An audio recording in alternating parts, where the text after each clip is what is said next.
Los Angeles, between 1979 and 1980, punk music and its scene persevered, connecting with a countercultural youth disillusioned and frustrated with a society that dealt them a raw hand from a sour deck.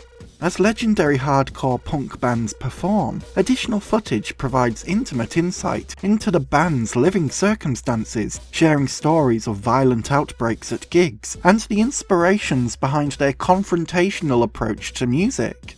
This is Penelope Spheeris' cult punk rock documentary, The Decline of Western Civilization, a title used ironically to reference how conservative mindsets viewed the burgeoning punk rock culture. A fusion of concert footage, revealing interviews, and behind-the-scenes insight, Spheeris' documentary deservedly becomes the essential cinematic portraiture on American hardcore punk.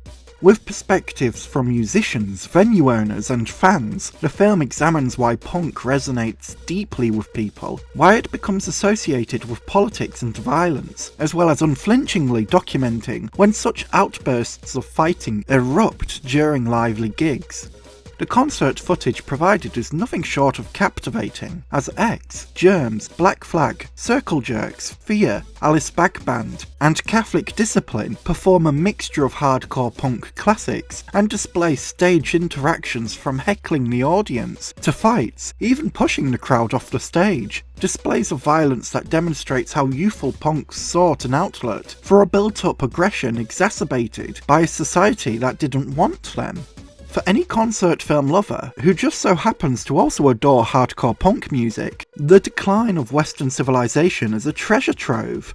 However, among the invigorating performances, Penelope Spheeris sheds light on the difficulties of being an independent musician.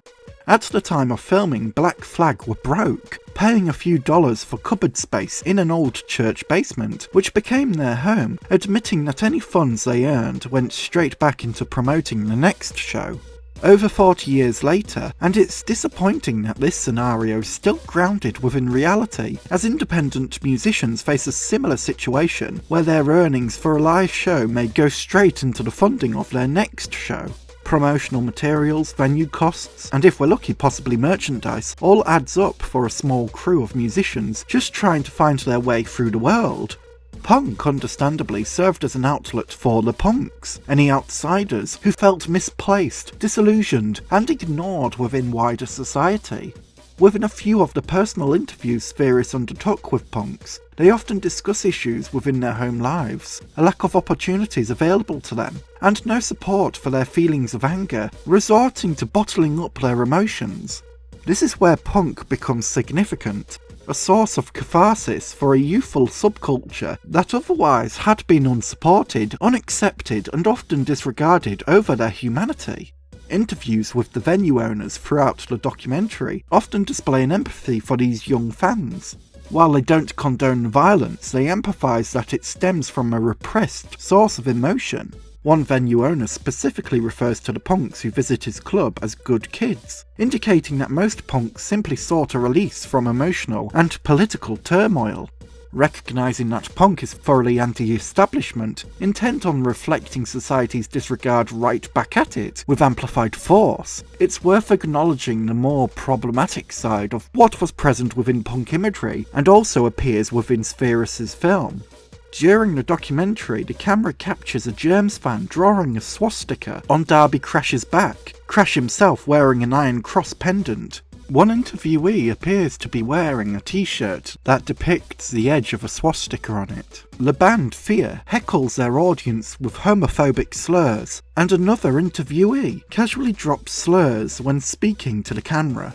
Fascist imagery and provocative language arises from time to time within punk fashion, and certainly within Spheeris' documentary. Ira Robbins, for independent Jewish publication Forward, discusses the specific reasons why some punks, not all, utilised offensive language and fascist imagery, when so much of punk itself is often intent on being anti-fascist, stating that, as it became more difficult to shock an anaesthetised media and public, the new wave barricade stormers tried harder. Safety pins, razor blades, nudity, violence and phlegm became routine. Rummaging around for tools to cause offence, some punks grabbed onto Nazism, and casual play in a Third Reich sandbox became more commonplace. Insensitivity, unaccompanied by any effort to display prejudice or cause real harm, ran rampant. None of it went beyond demonstrating a willingness to transgress. As Ira Robbins suggests, the intent here was usually insensitivity, divided from any effort to display prejudice, usually aimed at shocking parents and other family members of an older generation that may have previously fought in World War II, but upheld a system of rules that undermined youthful needs for emotional support, artistic expression, and wider opportunities. This shock value here was intent on rejecting wider conventional norms of politeness amongst oppressive obedience, although the utilisation of this fascist imagery for shock also invites the presence of neo-Nazis within the scene, unaware of the anti-establishment intent. The use of a swastika for an insensitive aesthetic therefore met deserved backlash. Vivian Goldman wrote about the Clash's reaction to ironic Nazi armbands for The Guardian, stating that Malcolm McLaren started handing out swastika armbands he'd had made. Susie and the Banshees put one on right away, and some of the Pistols seemed ready to follow suit. Aghast, Bernard "Bernie" Rhodes blurted out that if anyone wore swastikas on stage, they couldn't use the Clash's instruments as planned. The Clash backed him up. The gig went on, no swastikas. For many, ironic shock value isn't worth recognition. Possibly most famously, Dead Kennedys let their own views be known about people utilising fascist imagery, either ironically or sincerely, with the classic banger, "Nazi punks fuck off." To be anti-establishment also means to reject fascism and its imagery, in both superficial and authentic forms. In conclusion, Penelope Spheeris' The Decline of Western Civilization is a study of musical anthropology, documenting the nuances of musical inspiration, personal catharsis, and sheer rejection of a society apathetic towards youthful concerns and needs. Unflinching in its moments of violence and problematic fashions, Penelope Spheeris' documentary doesn't hide from punk's ugliest details, exploring and empathising with its struggles, warts and all. Always a fascinating study of youthful subculture and counterculture, even the moments of flawed, misguided decisions of shock value tactics. The Decline of Western Civilization is a historic document of a musical genre that continues to influence, inspire and persevere to this very day.